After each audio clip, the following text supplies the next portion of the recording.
políticos, porque algunos fueron como coaliciones. El Partido Comunista pone 4 personas. El Partido Comunista calificó con 4 constituyentes.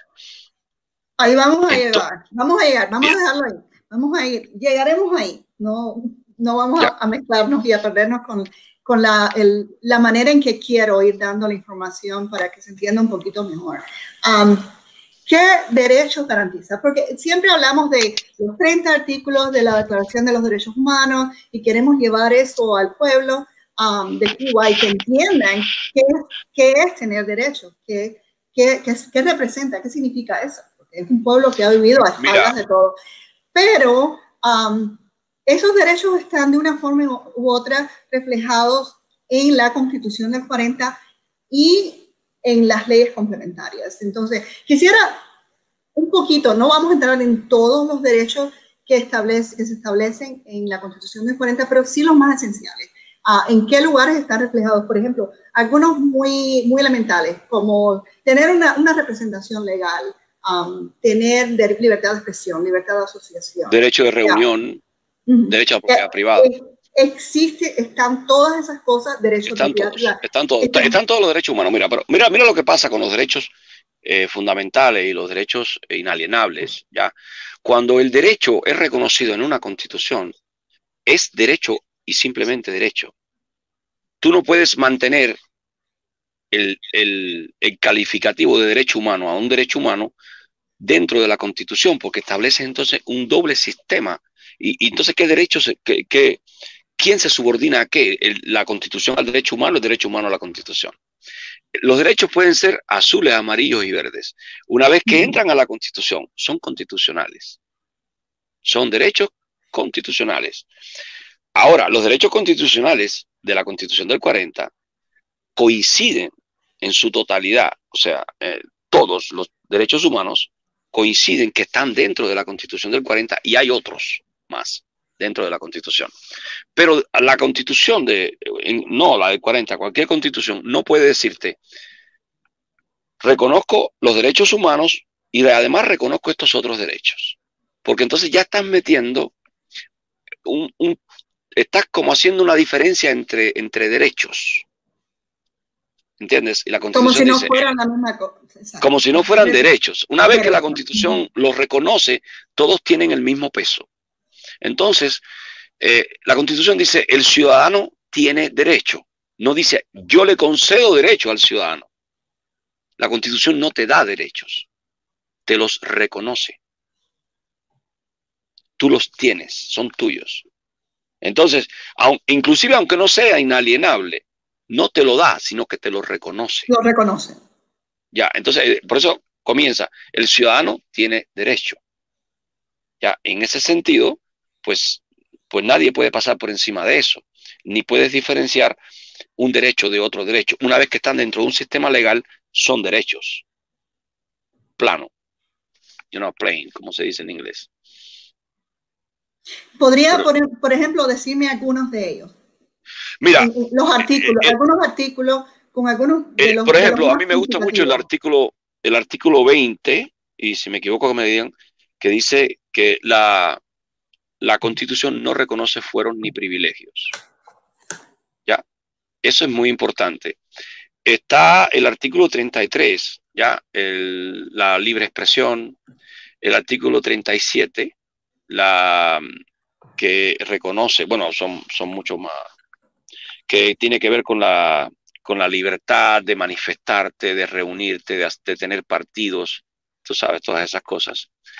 El derecho al trabajo, el artículo 60, ya. Así, yo no me sé la Constitución, así te puedo decir algunas cosas. Si alguien por ahí puede plantear un artículo, yo no me la sé, yo voy a ella y está ahí, yo la visito. Entonces están los derechos reconocidos en la Constitución del 40, todos esos derechos que queremos. Todos los derechos humanos están ahí. Que queremos para el pueblo de Cuba, que queremos que sean reconocidos, porque ahora mismo están, llevan décadas en que no han sido totalmente ignorados. El cubano no está adaptado a hablar en el lenguaje constitucional. Fíjate que esto es lo que más trabajo nos ha dado a nosotros los constitucionalistas. que una vez que nosotros nos hemos logrado meter ya en el idioma constitucional, la gente nos toma como intransigente. No, señor, es que estamos hablando de cuestiones que ya el pueblo las discutió, que ya las aprobó. Y cuando estamos hablando con ustedes, estamos hablando desde la posición soberana que caracteriza a la Constitución. Si tú vas a hablar de la Constitución y tú vas a transmitir el conocimiento constitucional o la idea constitucional, tú estás transmitiendo algo que tiene poder soberano. No es mi poder.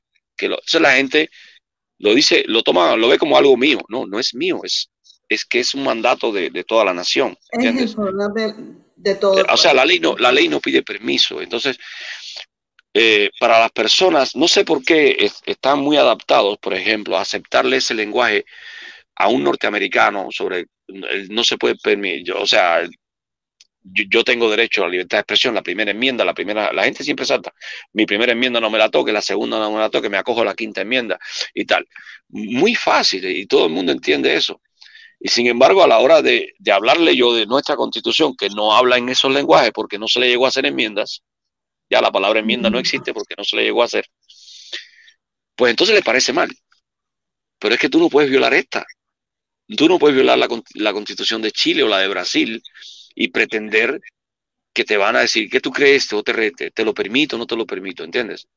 No te van a permitir violar la Constitución. Nadie te lo permite. Entonces las personas creen que cuando nosotros decimos la Constitución hay que imponerla porque es la única legítima, no, pero ya estás hablando de imponer. Bueno, eso es lo que se hace con las constituciones. Se imponen.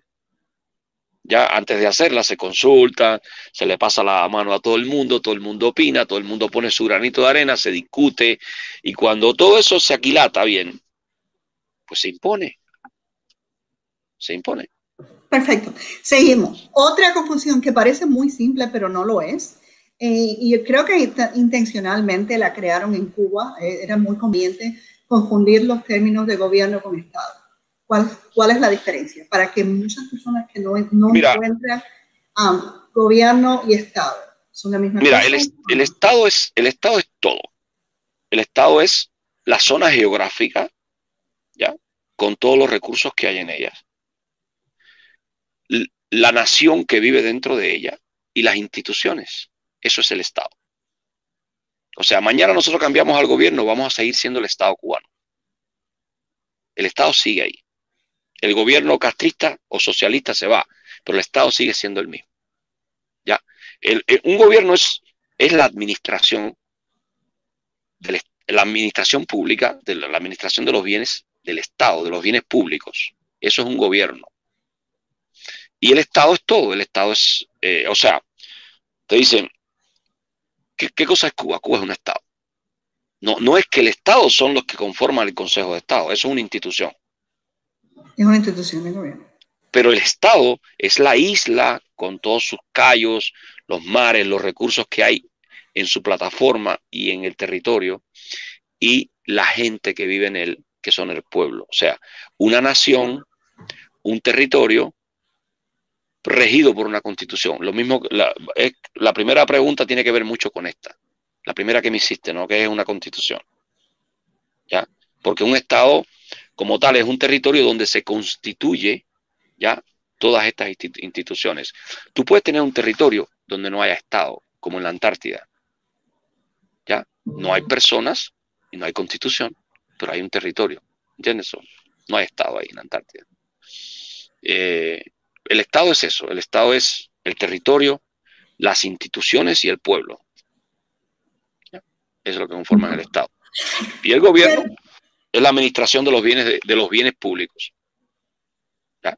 Eso es un servidor público. Un servidor público. Entonces, vamos a la Constitución, regresamos a la Constitución. ¿Qué tipo de gobierno establece la Constitución del 40? ¿Qué tipo de gobierno define qué forma de gobierno? Y estamos hablando no con personas, imagínense, no con personas que llevan años viviendo en los Estados Unidos y conocen los tres poderes, con personas que están, por ejemplo, en Cuba y que no tienen idea y están confundidos con todo lo que le han impuesto como gobierno y como poderes, que sencillamente son todos más de lo mismo, todos están sentados debajo del Partido Comunista de Cuba. Realmente, explicarles qué tipo de gobierno, todo, a grandes rasgos, pero explicarles que entiendan cómo funciona ese gobierno, cómo funcionaría ese gobierno que está definido. Mira, muchas personas te podrían contestar esta pregunta de diferentes maneras, porque es una pregunta que tiene que ver con cómo uno percibe, ¿no? O sea, ¿qué tipo de gobierno establece la Constitución de 1940? Bien, la Constitución de 1940, cuando tú la estudias, y estudias algo muy bonito que tiene, que es la autonomía de los municipios. Resulta que los municipios funcionan como pequeños estados. ¿Ya? Entonces, cuando miras todo el sistema que se forma, es como una federación de municipios. Así como funciona Estados Unidos, pero en vez de una federación de estados, una federación de municipios. ¿Ya? Entonces, eso es lo que forma. Ahora, en cuanto al sistema como tal, es un sistema liberal con estado de bienestar, que fue muy nuevo para su época. Cuando dice, fue muy avanzada para su época, es que los cubanos, vecinos de los norteamericanos, ¿no? Mirando por lo que estaban atravesando en la crisis del 33, mirando lo bélico, el panorama bélico del mundo y tal, pues parece que nos dimos cuenta. Yo hablo así como inclusivo, me incluyo yo también, porque yo tengo el concepto de que somos el mismo pueblo de entonces y hoy, somos un solo pueblo, ¿no? Uno no dice el pueblo español del siglo XX, ¿no? El pueblo español es el pueblo español desde que España es España, ¿no? Entonces, los cubanos hicimos una constitución, primero mirando los problemas que nos trajo la del 1901, mirando los problemas que había traído la Constitución norteamericana a Estados Unidos, y por supuesto con la rica experiencia de los padres fundadores de la nación cubana, del constitucionalismo español. Tuvimos constituciones mambisas, tuvimos gente muy inteligente en la guerra de independencia, y nos dimos una constitución liberal. Yo voy a decir capitalista, pero en realidad capitalista, yo al capitalismo le llamo sistema liberal. Y a los demás le llamo sistemas opresores, ¿no? Yo lo divido, para mí no existe esclavismo, socialismo, feudalismo. No, existen los sistemas liberales y los sistemas opresores. Los liberales son aquellos sistemas donde se respeta el derecho del individuo, ¿ya? Es lo fundamental. Y los opresores donde pues no se reconoce el derecho del individuo por sobre supuestos derechos de la mayoría. Entonces, resulta que cuando tú analizas el mundo hay los opresores y los liberales. Pues la Constitución nos da un sistema liberal, ¿ya? Con un estado de bienestar. O sea, no deja a nadie atrás. Ahora, ¿cómo se forma ese gobierno? Ahora podríamos entrar a explicar esas cosas que nosotros sabemos aquí, pero que los cubanos no saben. ¿Cómo se forma ese gobierno? ¿Cómo en ese gobierno hay participación de más de un partido? Porque tampoco en Cuba se pueden imaginar algo que nunca han experimentado. ¿Cómo? Explica un poquito. Mira, la vida política. Sí, mira, la vida política bajo la Constitución del 40, bajo el sistema de la autonomía de los municipios, comienza con una vida política municipal en donde tú vives, ¿no? Muy activa. Se desarrolla mucho el hombre político. ¿Por qué? Porque la autonomía municipal hace del municipio un pequeño estado donde todos nos conocemos, ¿ya? Y donde todos sabemos quién es quién, y ahí se manifiestan las mismas tendencias que a nivel nacional. Entonces, yo pienso, una de las cosas que más me gusta a mí de la Constitución del 40 es precisamente esto, que uno conoce como ente político, como ciudadano sencillo de mi municipio de San Cristóbal. Conozco cómo se forma el Estado, conozco la importancia de elegir a la persona correcta, la importancia de participar en la política. Eso te lo da la autonomía municipal. Todo esto se pierde ya con el sistema socialista, todo esto se pierde porque es un sistema muy vertical, ¿ya? Pero en la Constitución del 40 se crea una sociedad donde los políticos vienen de abajo, vienen del pueblo. Un alcalde tiene tanta importancia como el presidente de la República. Había alcaldes que no querían seguir más allá de ser alcaldes, porque era algo de bastante respeto, de bastante consideración, muy importante, ¿no?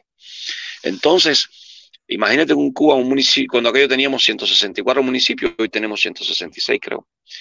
Y entonces era 164 fuentes de conocimiento político, de personalidades políticas. El país, pues, tenía gente muy capaz por todas partes, ¿no? Y fíjate si este sistema es muy bueno, que lo primero que ataca a Batista cuando da el golpe de Estado es la autonomía municipal. Y es de las primeras cosas que también Fidel quita, la autonomía municipal. O sea, porque es como decirte, es la esencia es lo valioso de la Constitución del 40 en realidad. Este sistema de autonomías municipales. Porque inclusive en situaciones extremas te puede permitir ocuparte de Pinar del Río, donde hay ciertos problemas, mientras que el resto del país funciona perfectamente, debido a las autonomías, ¿entiendes? Es mucho más fácil. Entonces, es muy diferente al sistema que hay ahora. Hay participación popular, ya, explicarle al cubano cómo funciona un sistema liberal, un sistema con democracia. Entonces vamos a dejarlo ahí. Es muy difícil, pero lo que quiero que se lleve el cubano es que no es malo, es mejor que ahora, es mucho mejor que ahora. Es muy diferente a lo que hay ahora. Sí. En el caso a nivel de nación, o sea, el gobierno y los cubanos no lo entienden porque, bueno, tienen la Asamblea Nacional, que serían un congreso de una cámara, por ponerlo así de alguna manera, pero sabemos cómo se eligen los miembros de la Asamblea Nacional y sabemos la estructura que tiene hoy en día el gobierno. Pero quiero explicar desde el punto de vista de la Constitución del 40, explicar un poquito la existencia de esos tres poderes y cómo esos tres poderes están representados diferentes partidos, diferentes posiciones políticas, cómo hay esa flexibilidad basado en la Constitución del 40 que hoy en día no hay, porque no importa si vas a la Asamblea Nacional, si vas a un ministerio o si a donde quiera que vayas todo el mundo es del mismo partido y todo el mundo está obligado a pensar igual, que no es el caso a la hora de establecer el gobierno con sus tres poderes, ejecutivo, judicial y legislativo. Que es básicamente lo que presenta es muy parecido a lo que tenemos en los Estados Unidos, es igual, ¿no? La forma que establece el gobierno es igual, exactamente igual. Son tres poderes igual, el ejecutivo, ¿verdad?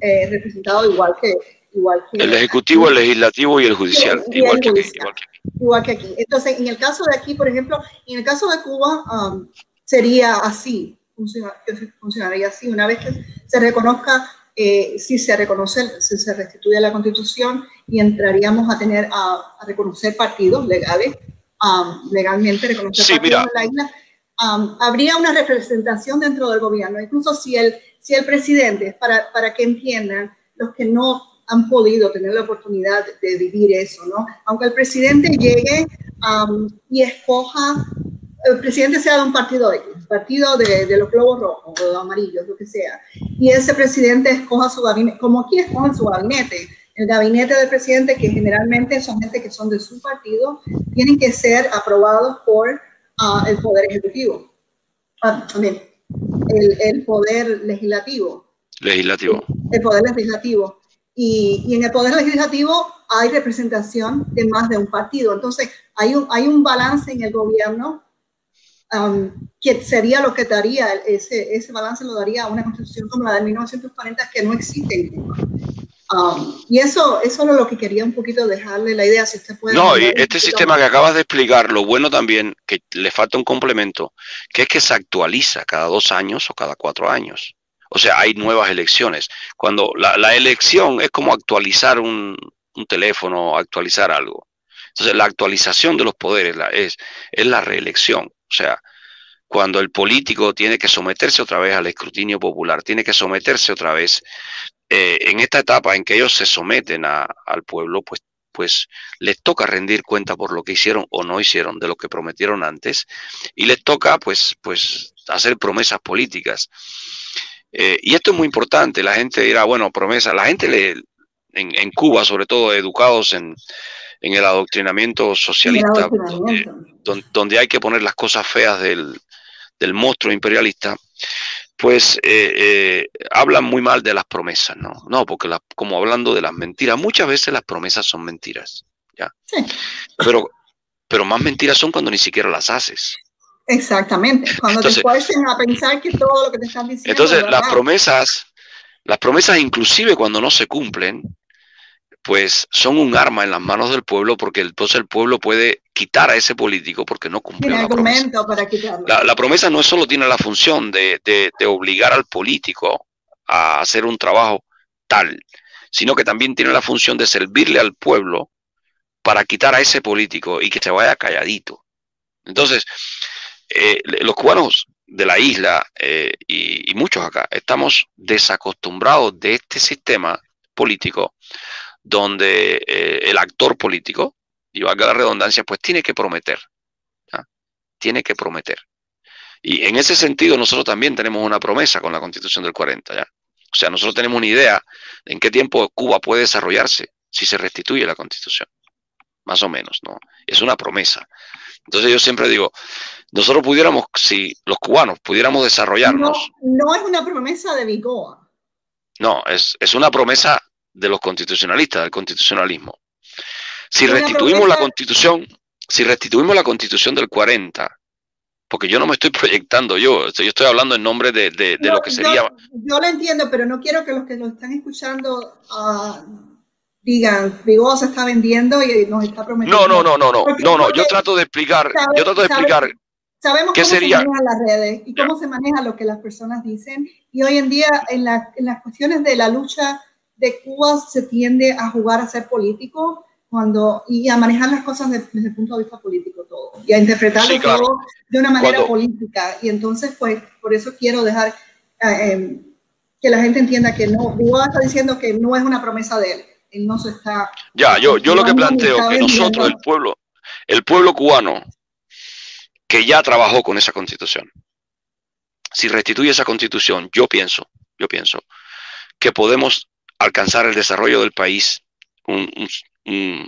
unos 5 o 6 años. Y ahí estoy estoy sumándome un año para allá. Creo que sí, porque son las posibilidades que brinda esa Constitución. Que aun cuando haya que hacerle alguna enmienda o algo, pues aún así, tal como está, ella fue capaz de invertir la correlación que había entre los porcientos de inversión nacional y extranjera en Cuba, al punto de que en los años 30 la inversión nacional no llegaba al 14%. Y la inversión norteamericana era el 64%. Hacia el 57%, ya los americanos, sin dejar de invertir, representaban solo el 14%. Y el capital cubano se pasaba del 64%. O sea, es una constitución muy nacionalista y que le da posibilidades, protege mucho al cubano. Y de facto, la historia demuestra que, o sea, negociantes tan buenos como los norteamericanos, que siguieron invirtiendo además en Cuba, se vieron a la saga ante el cubano como tal. Ahí, yo tengo datos ahí, déjame decirlo rapidito. Hacia finales del año 50, un año antes que dieran el golpe de Estado a Prío, en el Congreso norteamericano analizaron a Cuba porque estaban muy preocupados, porque Cuba había hecho un molino de harina de trigos y eso perjudicaba a los molinos de Estados Unidos. Cuba había hecho una textilera, ya dejó de importar telas y eso perjudicaba a las textileras de Estados Unidos. Cuba compró la tercera parte del arroz que produjo Estados Unidos y eso era algo muy asombroso. Y Cuba, el turismo cubano, el cubano que venía a gastarse su dinero que se lo ganaba en Cuba, en Estados Unidos, en Florida, se gastó $70 millones, que era lo que daba la cosecha de cítricos en Florida. O sea, ese era el país que teníamos.